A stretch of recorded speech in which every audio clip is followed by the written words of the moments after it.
Bienvenidos a esta sección en donde analizamos discografías sin saber absolutamente nada de teoría musical. Este episodio va a ser bastante meta porque decidí dejar de lado un poco la música pop y agarrar una de estas discografías intelectuales entre comillas para probarle al mundo que podemos agarrar y analizar esta discografía sin caer en la teoría musical o en teorías semi-conspiranoicas sobre el significado oculto de un disco. Así que acompáñenme en este viaje a través de la discografía de Mastodon, no sin antes decirles qué es Mastodon. Mastodon es una banda de metal que rompe con algunos prejuicios que se tienen respecto al género. Ellos hacen música pesada pero que al mismo tiempo es considerada compleja o intelectual. Por eso es que muchos los ponen como los sucesores de Tool o de Metallica. Además no es que son una banda súper intelectual y solemne, sino que tienen un sentido del humor bastante característico. Ya de por sí los videos que hacen son bastante graciosos y no tienen absolutamente nada que ver con lo que dice la canción. Pero también hicieron cosas como colaborar con Adult Swim, así como también colaboraron en un CD que sacaron con canciones temáticas de Game of Thrones. Es más, hasta ellos hicieron de White Walkers en un capítulo, un dato que tal vez no les aporte nada, pero a mí me pareció simpático. Así que abandonando estas curiosidades, podríamos empezar a hablar de la discografía en sí, la cual empieza con Remission. Tal vez la mejor introducción al grupo, porque este disco va a demostrar que esta banda no podía no llamarse Mastodon.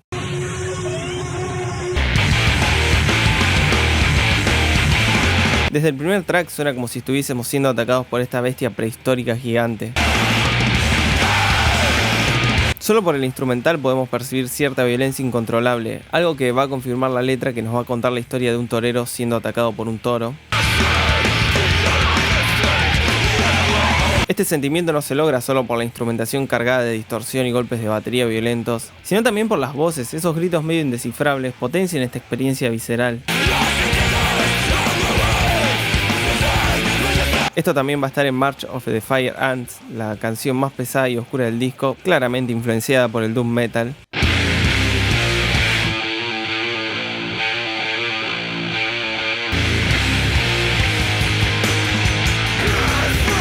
Sin embargo, no todo es violencia en este track. Acá introducen estos pasajes instrumentales capaces de cambiar por completo la atmósfera de la canción.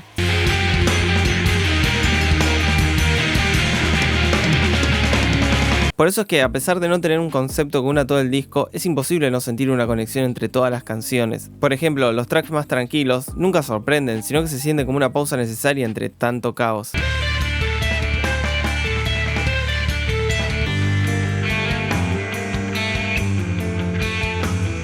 En resumen, me parece un gran disco. Cada canción parece haber sido planeada casi matemáticamente porque todo está lleno de cambios de ritmo y melodías complejas, pero al estar todo hecho con un sonido súper desprolijo no suena frío y calculado. Tal vez no recomendaría este disco para empezar a escuchar Mastodon, más si es que no suelen escuchar metal, como tampoco recomiendo el falso primer disco porque hay un compilado que mucha gente considera como el primer disco de Mastodon, pero para mí no es el primer disco. Ni siquiera salió antes que este, salió como en el 2006 creo. Si les interesa lo pueden escuchar. Prefiero que mejor pasemos directamente a analizar Leviathan. Este es el primer disco conceptual que saca Mastodon, el cual es una interpretación libre de Moby Dick. Según tengo entendido, eligieron esta historia porque se sintieron identificados con el protagonista, dado que ellos persiguieron su propia ballena blanca cuando iniciaron su carrera musical. El primer track no solo sirve para introducir el tono del disco, sino que también nos presenta a nuestro protagonista y su obsesión con esta ballena. Me gusta mucho cómo está retratado el estado mental de este tipo. Las estrofas nos cuentan el estado de paranoia constante en el que vive, mientras que en el estribillo va a aumentar el nivel de locura con esos gritos desquiciados muy poco entendibles. No hay manera de no imaginarse un tipo con un arpón en la mano convencido de que puede ir a pelear con una ballena gigante, especialmente en el final de la canción donde usan esa voz grave y casi monstruosa. El segundo track abandona un poco la locura y nos muestra a nuestro protagonista preparándose para la aventura.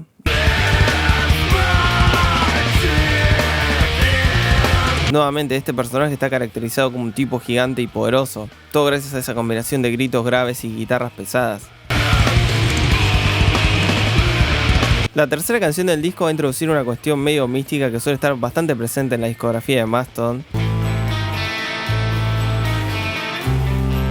Siempre van a tener estas guitarras procesadas para que parezcan instrumentos de cuerdas de Medio Oriente, o por lo menos a eso me recuerdan. Siempre respaldado por la letra, que en este caso nos va a hablar de esta especie de conexión espiritual con el mar. Y esto tal vez muestra el mejor aspecto del disco, que es que no plantea ser meramente narrativo. De a rato se ponen poéticos como en Island, un track súper violento que parece estar demostrando el poder incontrolable de la naturaleza. O sea, no es que avanza la historia, sino que parece que quieren mostrarnos cómo se sentiría estar arriba del barco siendo atacados por olas.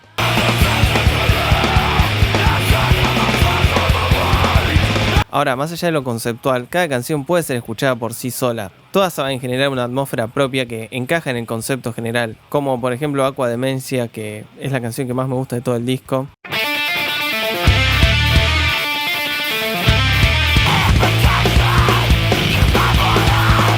Que, dato no menor, cuenta con la participación de Scott Kelly, que si no lo conocen es el cantante de Neurosis, una banda de metal bastante importante.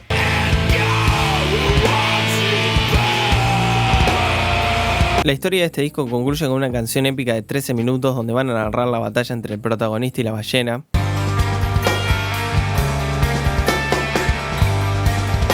Me gusta mucho cómo están caracterizados los distintos momentos de la batalla. De a rato vamos a tener una voz grave pero medio calmada, como si fuese una especie de dios describiendo la situación.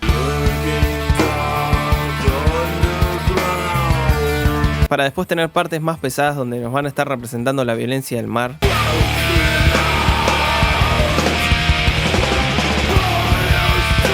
Y en el estribillo volvemos a tener estos gritos desquiciados, pero esta vez son el tipo tratando de respirar mientras es atrapado por las olas.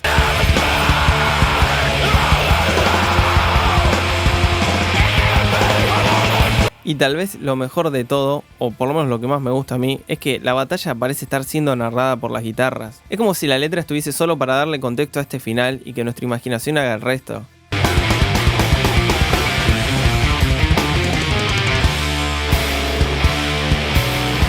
El disco finalmente va a cerrar con Joseph Merrick, un instrumental que vendría a ser como una especie de epílogo.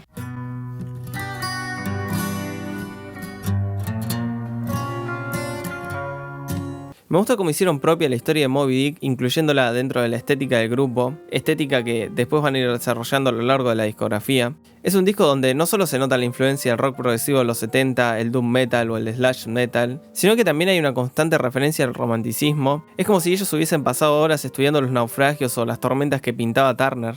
El tercer disco del grupo también va a ser conceptual. Este nos cuenta la historia de un hombre lobo que es enviado a buscar un cristal a la cima de una montaña, pero al tomarlo termina causando el apocalipsis.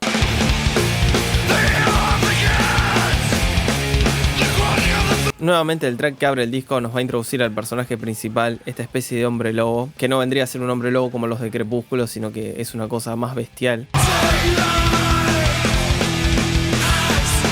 Una diferencia marcada con los dos discos anteriores es que acá hay un sonido mucho más limpio y definido. Si saben inglés se puede entender bastante bien lo que dice la letra. Además la narrativa también va a estar bastante clara, es mucho más fácil de seguir la historia del protagonista.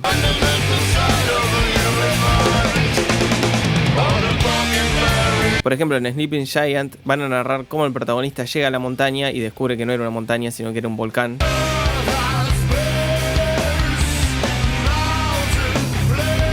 Está bueno en este caso cómo el foco está puesto en las emociones del protagonista, por eso es que el tono es medio deprimente. Es como si él se hubiese rendido para iniciar la transformación que va a empezar en los tracks que le siguen.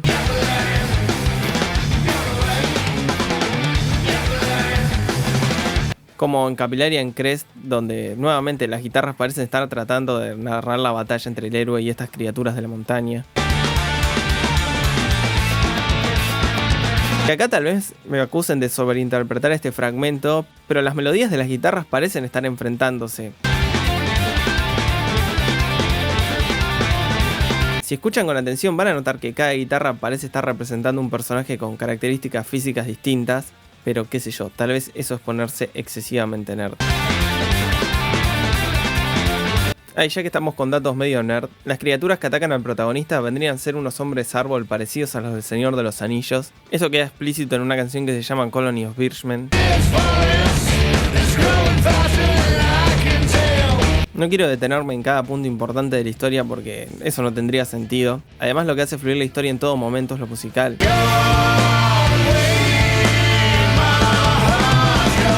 Escuchando solo la parte instrumental pueden inferir qué está pasando en la historia. Lo que hace la letra es darle un contexto, como por ejemplo en Mortal Soil, la parte en que inicia el apocalipsis.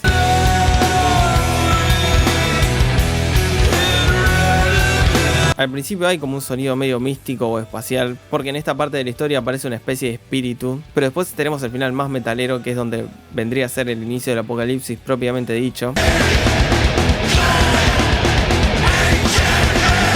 Ahora, esta vendría a ser mi interpretación de lo musical. No quiere decir que el grupo pensó meticulosamente cada nota para contar esta historia. Honestamente no creo que haya sido así. Hay cosas que deben estar solo porque sonaban bien o porque les pintó hacerlo. Solo digo que por cómo está estructurado todo, me lleva a interpretar eso. Además no creo que sean tan locas las imágenes mentales que se me forman escuchando esto. En definitiva, creo que Blood Mountain es un discazo y probablemente sea uno de los mejores discos para empezar a escuchar Mastodon. Tal vez no tenga un sonido tan visceral como los anteriores, pero van a incorporar elementos sonoros que van a hacer todo mucho más interesante, como las voces más limpias o sonidos electrónicos para generar climas, siempre sin perder ese componente agresivo que los hizo interesantes en un primer momento. Después tenemos el cuarto álbum de la banda, Crack the Sky, que acá todo se pone mucho más místico y psicodélico porque lo que van a narrar es un delirio. Es sobre un joven cuadrapléjico que hace viajes astrales y en un momento su alma se pierde en el reino espiritual hasta que por cuestiones místicas su alma termina en Rusia, específicamente en el cuerpo de Rasputín, justo antes que Rasputín sea asesinado, lo cual hace que el protagonista y Rasputín terminen atrapados en el reino espiritual. No sé muy bien en qué estaban pensando cuando hicieron este disco, lo que sí sé es que es uno de los mejores discos que escuché a lo largo de mi vida y tal vez uno de los mejores discos de metal en general. Desde el comienzo vamos a notar un cambio notable en el sonido de la banda. Se podría decir que es más accesible porque está lleno de voces limpias haciendo melodías, que acá es donde empiezan a aparecer los metaleros diciendo que se vendieron, pero para mí esto va perfecto con el tono surrealista del disco.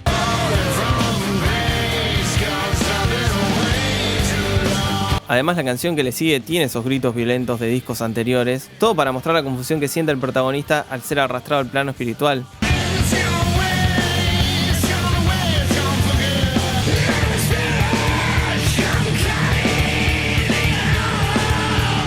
Tal vez la canción que mejor resume este disco es El Zar, una canción de 10 minutos con 4 secciones, las cuales van a ir narrando la parte de la historia en la que nuestro protagonista termina en el cuerpo de Rasputín.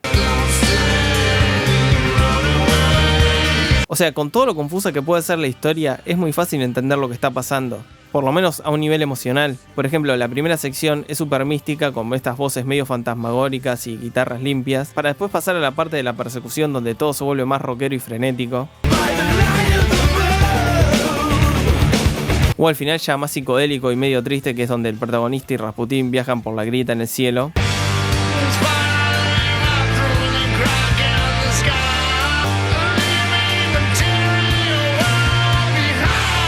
Para ir resumiendo esta historia y que todo esto no se vuelva mucho más largo, es un discazo y tiene algunas de las mejores canciones que escuché, como Crack the Sky, el track donde mejor se fusiona el metal alternativo con el doom metal.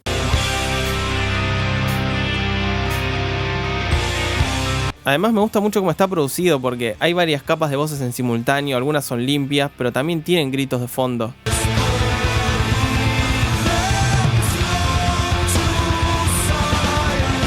Sin embargo, la mejor canción de este disco, y para muchos la mejor canción que hizo Mastodon a lo largo de toda su carrera, es The Last Baron.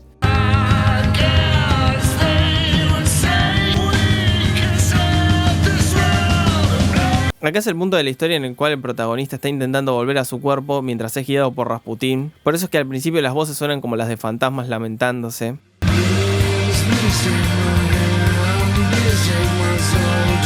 Todo esto para llegar a lo que sería el clímax de la historia, donde narrativamente no sabemos qué pasa con el protagonista. Hay varias teorías, algunos dicen que muere, otros dicen que se salva, no lo sé. Lo único que sé es que ese solo de guitarra que cierra el disco es una genialidad.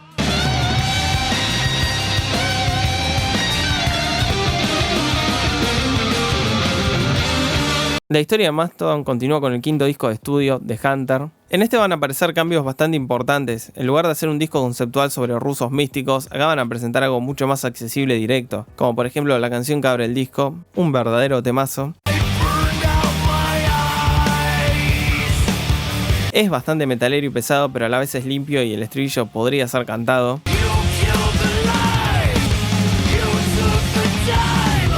Como pasa con el segundo single de este disco, una canción sobre drogadictos corriendo con motosierras en el bosque.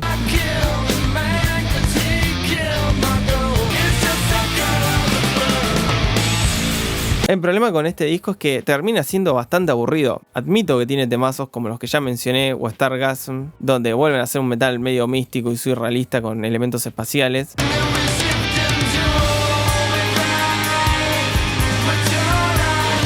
Pero el resto me parece bastante olvidable. Mientras preparaba qué decir en este video, no podía recordar nada malo específico del disco, y ahí creo que está el problema. Aproximadamente un tercio del disco me parece completamente olvidable, me cuesta mucho recordarlo. Y no estoy diciendo que el disco sea malo por no ser conceptual como los anteriores, sino que hay canciones que me parecen poco interesantes, o canciones muy fuera de lugar, como The Creature Lives, un track que parece ser un homenaje a Pink Floyd. I saw the creature fall. Después en 2014 van a sacar otro disco siguiendo esta línea estética, pero para mí este está mucho mejor ejecutado.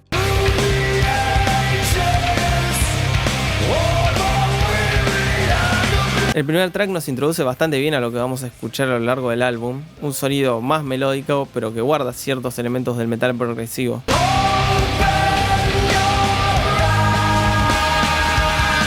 Después vamos a tener canciones más pop como Higher Road o The Motherlode, que tienen estribillos que suenan a metal alternativo de los 2000, y lo digo como algo malo.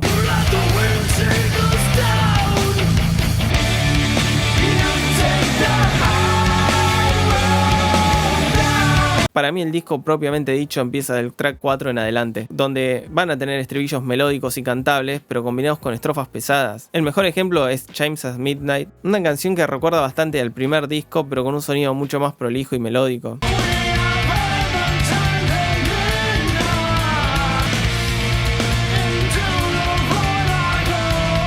También van a tener canciones más excéntricas como Aunt Lisa, donde retoman estos gritos sacados. Este disco me parece un gran ejemplo de metal alternativo que no deja de ser interesante. No hay canciones de 13 minutos ni pasajes instrumentales súper complejos, pero sigue siendo disfrutable. Y para ir terminando, solo nos queda el último disco de estudio del grupo, Emperor of Sand, un disco conceptual sobre el cáncer. Un álbum que me sirve para mostrarles que porque un trabajo sea conceptual no se convierte automáticamente en bueno. Si bien tenemos una narrativa que une el disco, creo que eso está completamente ausente en lo musical. Mientras que en discos anteriores teníamos estos instrumentales épicos con peleas de criaturas gigantes, acá hay riffs de guitarra predecibles y estribillos sin gracia. O sea, todo lo que les dije que me gustaba de Mastodon en este disco no está.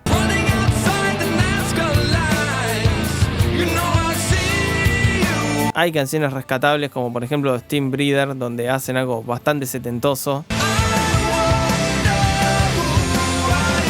O el último tercio del disco, donde hacen una cosa un poco más compleja, pero que queda bastante opacada por la producción musical sintética. Y lo raro de todo esto es que en 2017 sacaron un EP que está buenísimo. Es una cosa medio depresiva y melódica que terminan mezclando con metal progresivo. Este me parece un gran ejemplo de evolución artística o de cambio estético sin perder la esencia de la banda.